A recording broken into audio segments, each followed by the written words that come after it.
Hey guys, welcome back to the Real Estate Monopoly. My name is Kerwin, And my name is Kenneth Donis. and it is a great day. Today we have an awesome guest. Kenneth, how you doing today? I feel great, man. How are you doing? Awesome. I am great. It's beautiful outside, great weather, and we are excited because today we have an awesome guest who's here to discuss an awesome topic. Matthew, please introduce yourself to the audience. Well, first of all, gentlemen, thank you very much for having me. Isn't there another brother? Yes, there is. There is. Yes. There's a third. I always like to say that it's hard to fit Okay. all three of us in the screen. There we go. There we go. Well, thanks for having me. Appreciate having, happy to be here. And excited to jump into things. Awesome. Well, Matthew Baltzell is a real estate investor, and he's also the founder of, he's the founder of Real Estate. He was the co-host of Real Estate Journeys, which had 114 episodes, and he's a top 400 business podcast. And he's also working right now at Boardwalk Wealth, a private equity company based in Dallas, Texas, which specializes in acquiring large multifamily properties. And today we brought him in to talk about everything related to podcasts and building your brand and really growing your credibility online in the digital space. And when it comes to us, that involves capital raising. So, Matthew, first, I'd love to know, how did you get into real estate? Yeah. So currently I'm in Chiang Mai, Thailand. I'm invested in multifamily, and I have a podcast booking agency for real estate investors.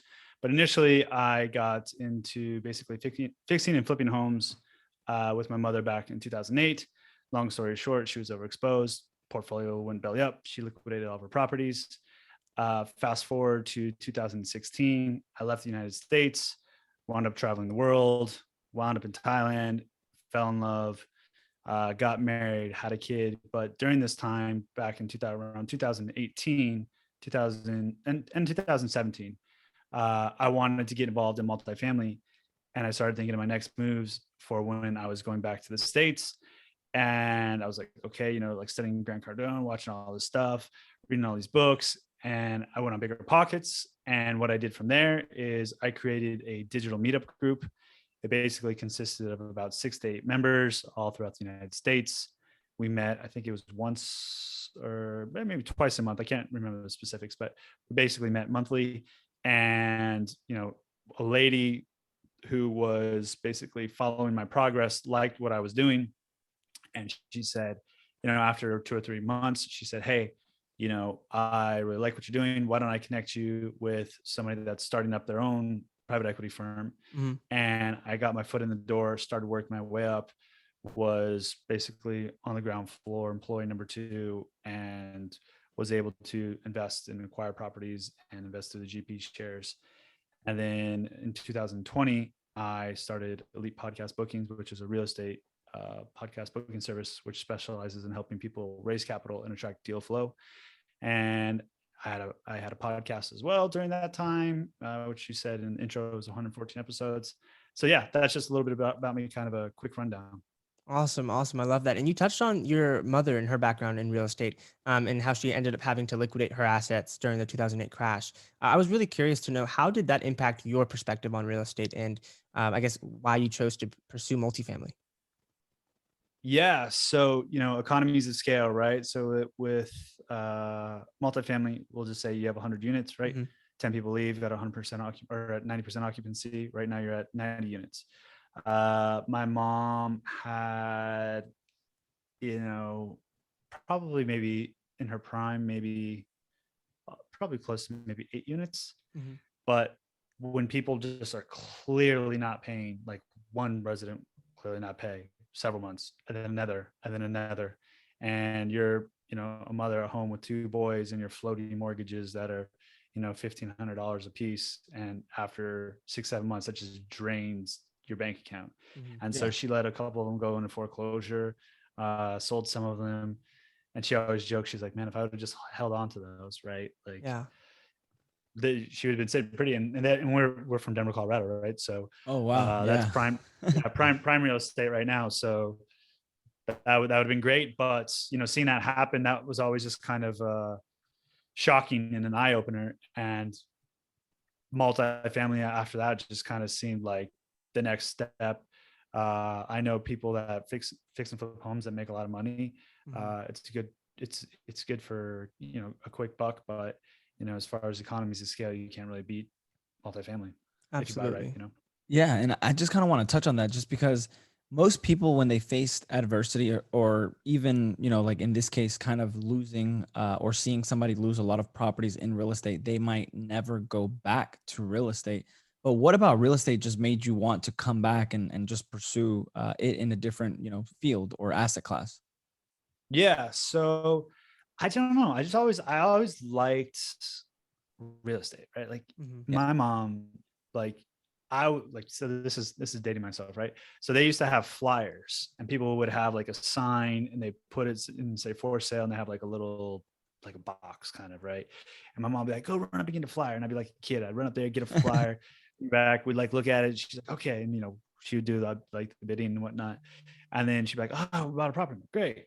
And so like literally like as a kid, like I would go in there with like a hammer and like start Hmm. doing demo, like banging out Yeah. cabinets. I just loved like getting my hands dirty, seeing a project go from absolutely like crap and then throwing lipstick on a pig, putting in new countertops, painting, like putting in new tiles, everything. And I was like, wow, this is like cool. Like I don't know. I Yeah. like using my hands, right? And so just seeing that, like, and then adding value, and then we'd drive by the properties, like, Yeah.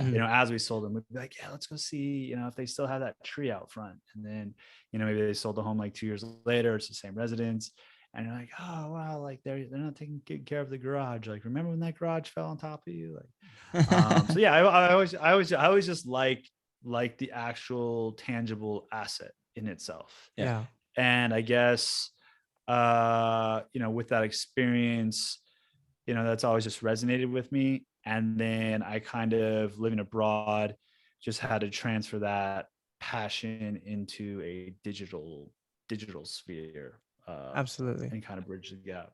Yeah, and one thing I like that you kind of often touch on is how capital raising specifically has transitioned, and a lot of times it's happening online in the digital space in today's world instead of kind of the handshaking networking, which is still important, and I know you emphasize the importance of it. But starting out, can you maybe expand on what inspired you to start that venture of helping people in the real estate space book podcasts? What need is that meeting?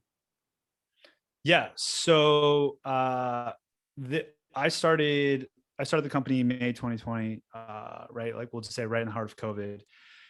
But with my podcast, I had a bunch of people coming on my podcast. This was before COVID happened. I had 114 episodes. Hmm. A lot of people were trying to pitch to get on my show. I was working with the company. We were raising capital for deals. I saw how it was going, raising millions and millions of dollars.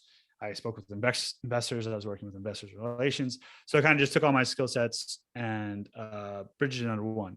So with capital raising in particular, right? The old way, I always like to say, there's like the analog and then there's Hmm. the digital. So the analog would be going to conferences, shaking hands, kissing babies. Like that stuff is all necessarily you need to do, right? Like meeting somebody in person is great. But as you gentlemen know, like you have a podcast, we're recording this. This is the digital sphere. This can go out and let's just say on average, you have 1,000 downloads per episode, which is great. And you could put that out there and 1,000 people can listen to it driving home in their car. But if you were to go to, the best ever real estate conference in Colorado, I haven't been to that per se, but I'll guess maybe there's 4,000 people tops, give or take. Yeah. That might be an overestimate, but to meet 1,000 people at a conference would almost be overwhelming. Hmm. And within the digital sphere or in general, there was a recent study that was done by Google that said that people have to consume 7 hours of your content in order to become familiar with you, like you trust you, and for you to take action. So you guys have a podcast, people can listen to you, they like you, know you, become familiar with you, and over time are probably more likely to invest with you. And podcasting is a great way to do that. And if you're a podcast guest and you want to go on the podcasting circuit, it's the best way to do it as far as like a digital conference of you. I'm sorry, comparing it to digital conference, but you're basically going on a bunch of other podcasts, Hmm. leveraging their network, adding value and promoting your brand, promoting your message. And in return, people are liking, knowing you, trusting you, seeing you on different podcasts. Yeah. And then somebody's going to give you $200,000 to invest in your deal. But this is the first time meeting you gentlemen, right? Yeah. And you'll probably add me to your distribution list and we'll be in contact with each other. And now this is our first touch point. But if you said after this call, hey, we have a deal, in Austin, Texas. Do you want to give us $200,000? I'm like, listen, boys, like I just met you, like you're Yeah. great and all, but like I don't really know you. Like let's have some reciprocity, give and take here, and maybe down the road. But yeah, that's just a little bit of kind of a rundown. No, I love that. And we've learned that too. I've been exposed to the power of social media. We've been to conferences where people walk up to us and I didn't even know people were watching because a lot of times people don't engage with it, but they're seeing it, you know? And so people would be like, oh, I feel like I already know you. And it's almost a celebrity status you get when you're posting and being consistent. And you touched on the touch points. So that, like, I believe you said there's 7 touch points that is required for people to begin to actually build that relationship with you and know you, like you, and trust you. I'd love it if you can maybe expand on what are some examples of a touch point could be and why 7?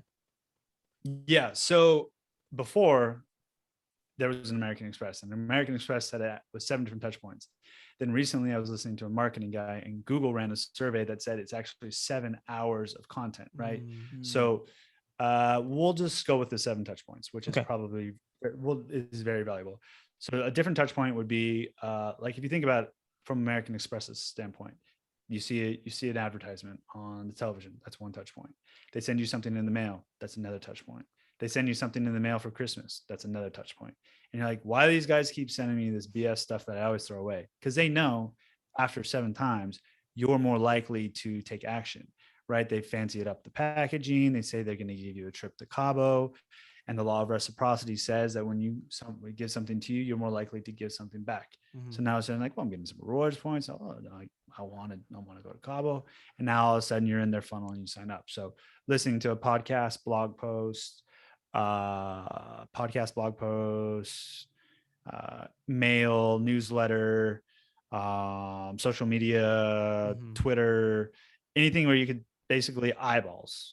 You look at it, see you on TV, billboard. Oh, drove by you again, like billboards, right? Yeah. You're on the freeway.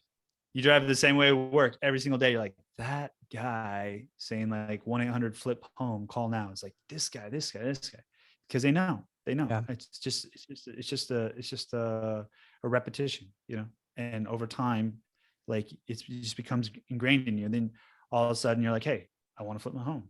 Oh, that guy, I'm going to give him a call. Right.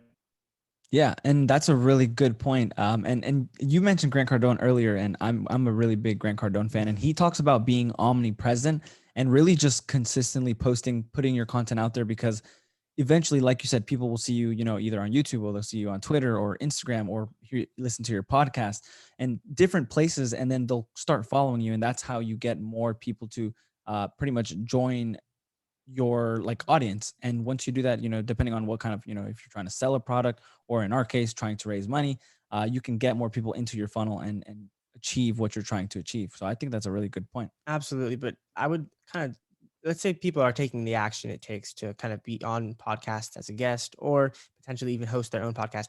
What are some common mistakes you see guests and hosts make when it comes to this platform? Yeah. So as far as podcasting is concerned, yeah. So we'll just touch on first. We'll just touch so as far as video is concerned, right? So as you guys can see me, right, I have very clear video, high definition, nice background, illuminated under a light. I have good quality sound.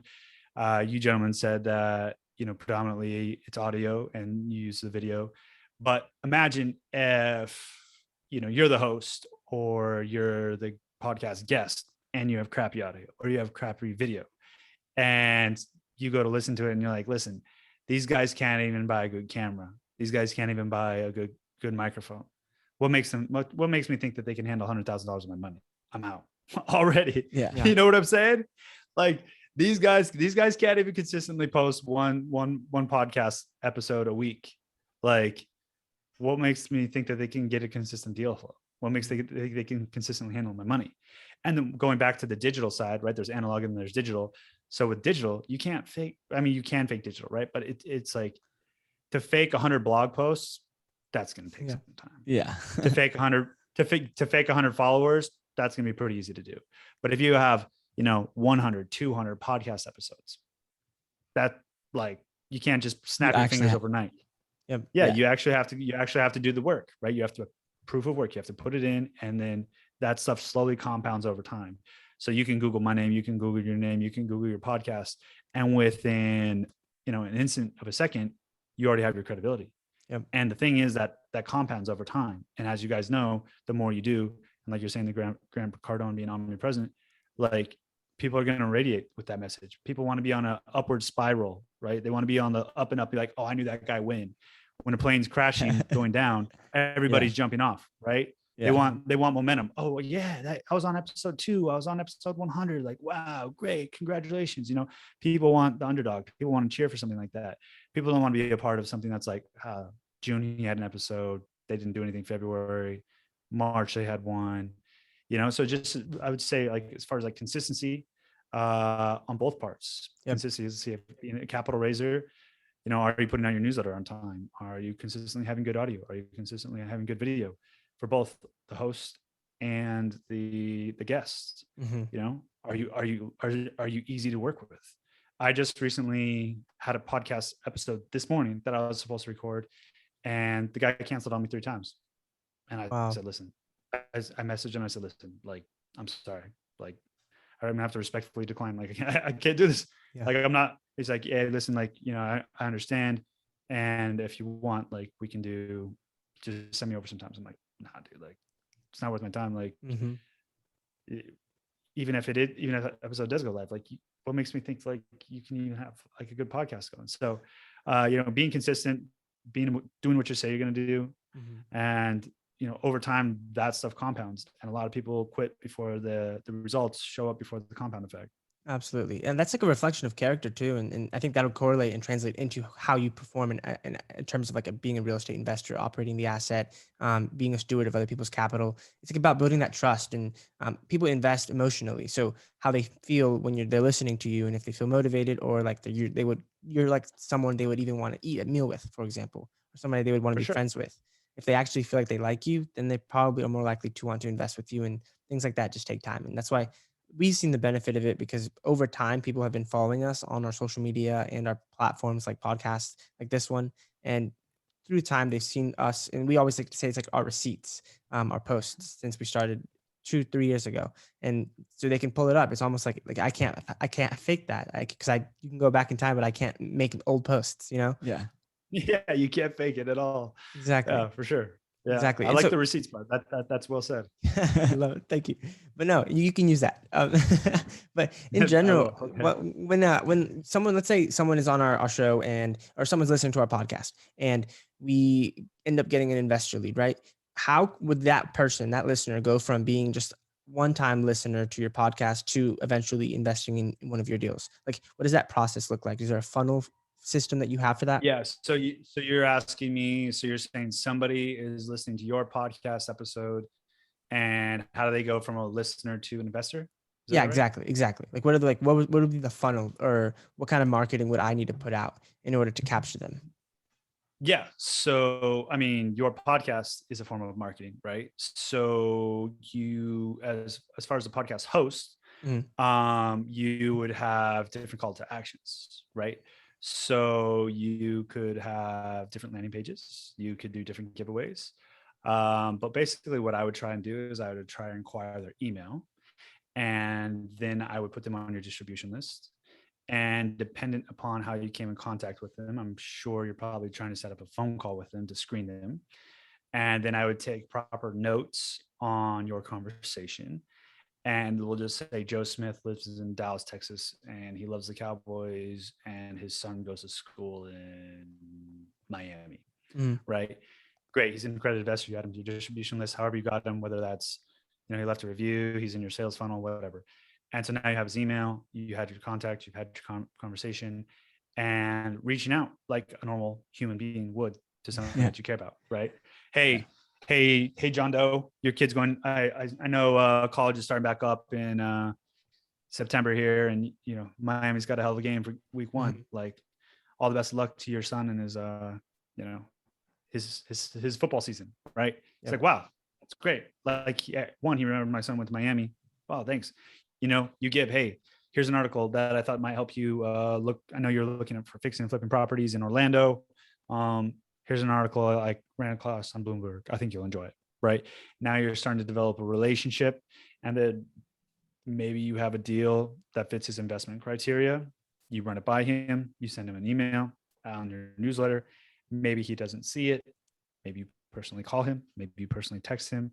And now all of a sudden you have this relationship where you're adding value. And a lot of mistakes people have is, why should I start a real estate podcast? Why should I be a capital raiser? If I go on all these other real estate podcasts, who's going to listen to me? It's just kind of being drowned out. But people want to hear what you have to say. People listen to your podcast, right? The way you talk about capital raising, like, you know what I'm saying? You're a unique Absolutely. individual. Nobody can clone that. So you have your own spin on it. Yes, I 100% agree, and that's why we always like to share our story on every single time we get on a guest as a guest on another platform. Yeah, because I would say, like you said, everyone has a different perspective or a different spin on something, and someone might look at you and maybe not agree with what you have to say, but maybe I said it a little bit differently, but we're both talking about the same thing, but they just agree with the way I said it, or they like, maybe I look like them, or maybe I come from the same background. So there's different perspectives and different things that you can kind of, I guess, kind of attach or repackage or filter. You relate to the person who's delivering it, right? So like, Yes. Like you might be like, okay, I relate to that guy because he's from the East Coast, and he's saying like he's like me. He fits my demographic. He's from the East Coast. Yeah. Exactly. But the same guy that's saying it that lives in Seattle. You're like, I've never been to Seattle. I don't know this guy. He seems a little weird. Same message, but different. But you like A as opposed to B. Yeah, definitely, for sure. Yeah, exactly. Yeah. And so a lot of times I think the really like alternative to starting a podcast yourself is doing a podcast tour where you go on and get on other people's shows and leverage their thought leadership platforms and their audiences. So I would love it if you could maybe provide some tips for anyone who's planning on doing that or is doing that but trying to be a better guest. And what are some tips you have for them to not only just bring more value, but also maybe be more relatable or authentic on the platform? Yeah. So I would say, what you should probably do is just, think about your story, right? Think about how you started, where you were to where you are now, right? People love transitions. So, how did you go from 0 units to 100 units? Think about your talking points of what you want to go on. Don't, and that's like an example of, our clients, they typically have like 3 or 4 like talking points, right? Like, I like self-storage, and blah, blah, blah, blah. And I like, Section 8 housing in North Carolina, in Raleigh, like whatever, whatever the headlines are. So the host can just look at that and be like, okay, they want to talk about this. So you want to be easy to work with, right? Like as a podcast host, as a podcast guest, you want to be easy to work with. You want to have good quality audio. You want to have good quality video.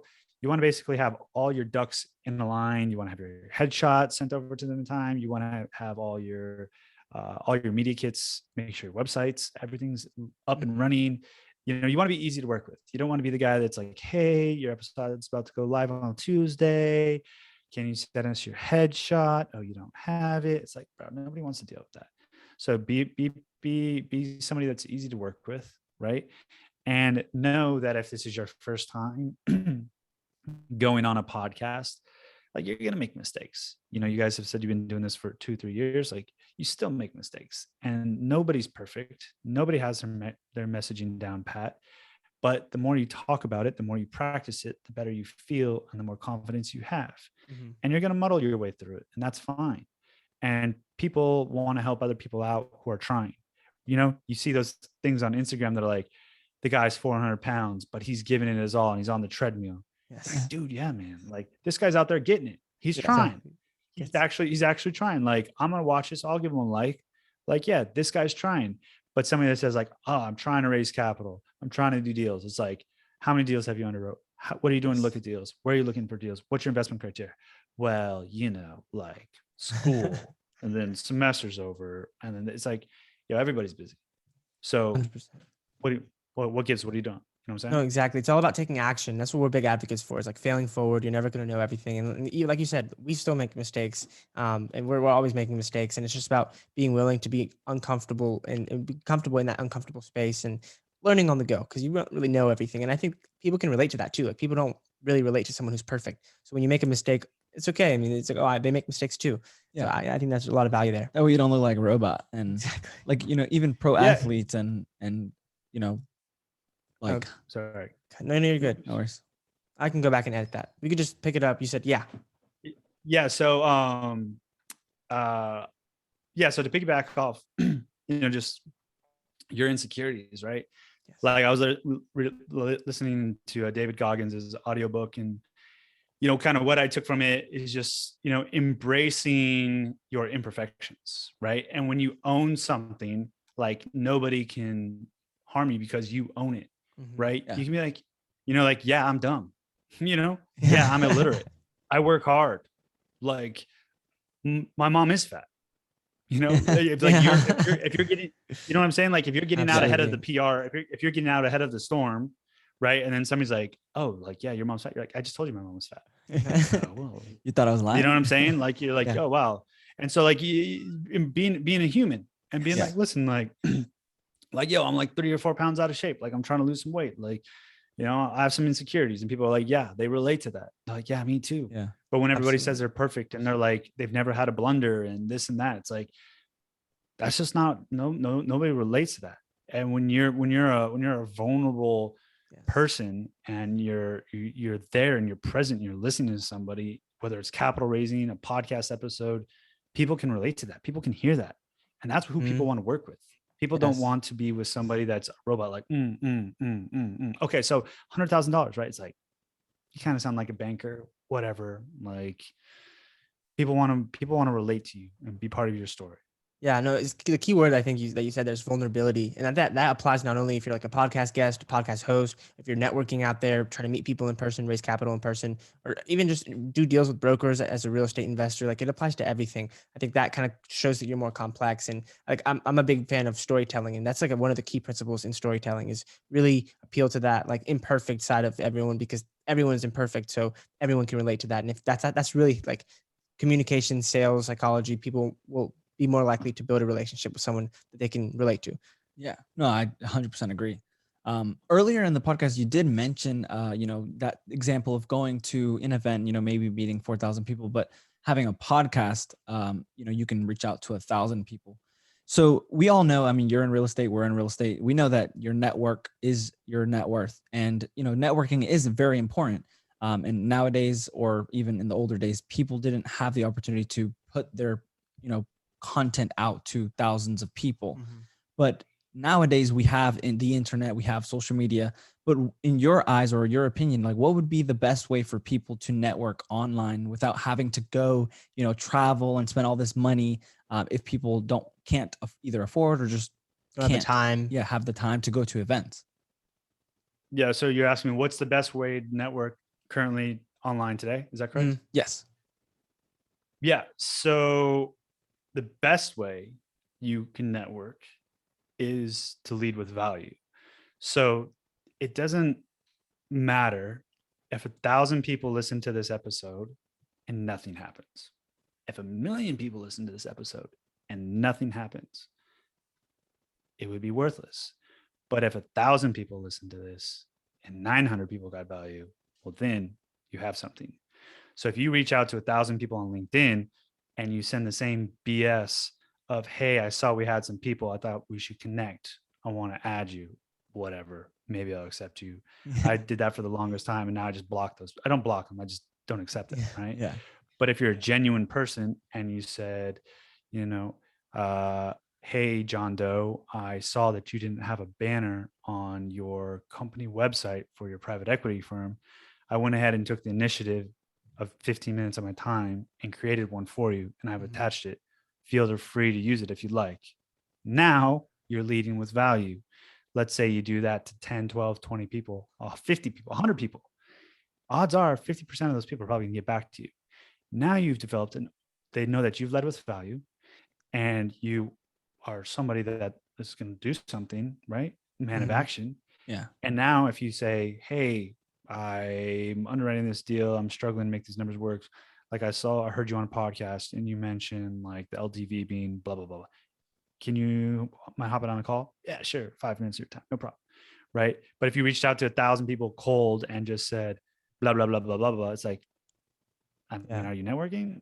Yeah, I guess you are, but are you networking leading with value? So the best way, whether you're doing that on Instagram, whether you're doing that on Twitter, whether you're doing that on LinkedIn, leading with value anywhere you go across any field in life, in any relationship is going to be very beneficial for you, as opposed to you wanting something from them.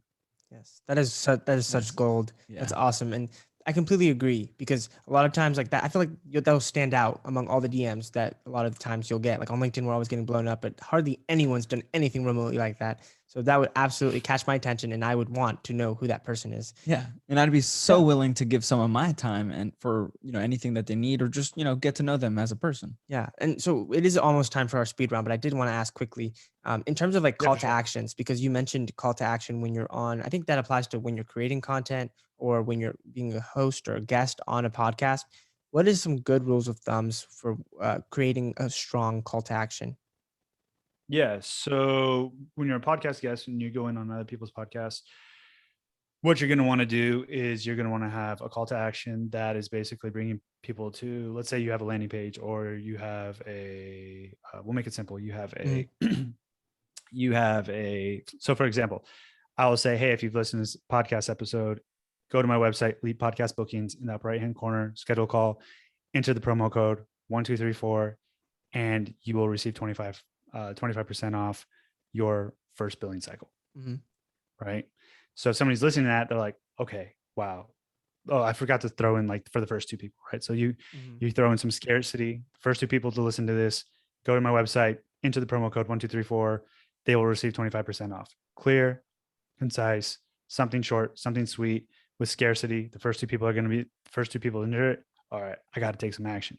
If you're going on a podcast and you say, yeah, I'm on LinkedIn and I really enjoy talking about real estate. And I also have a podcast and my phone number is 310 blah, blah, blah, blah. And yeah, feel free to reach out. It's like, right? It Yeah. just falls flat. Like nobody, the podcasting is a very intimate experience. You listen to it, usually from A to Z, the whole episode, right? It's in your ears. You're walking around the house, you're cleaning. You don't just jump in the middle of a podcast and go, what is this? Like, it's not like a song. It's not a movie. Yeah. You start a podcast, you listen to the whole thing. And then when you get to the end, it's almost like you want your cake and you want to eat it too. Right. Mhm. And so somebody's just like, yeah, hit me up on Facebook, LinkedIn, whatever, Twitter. It's like, bro, what kind of call to action is that? Nobody wants Yeah. that. So Yeah.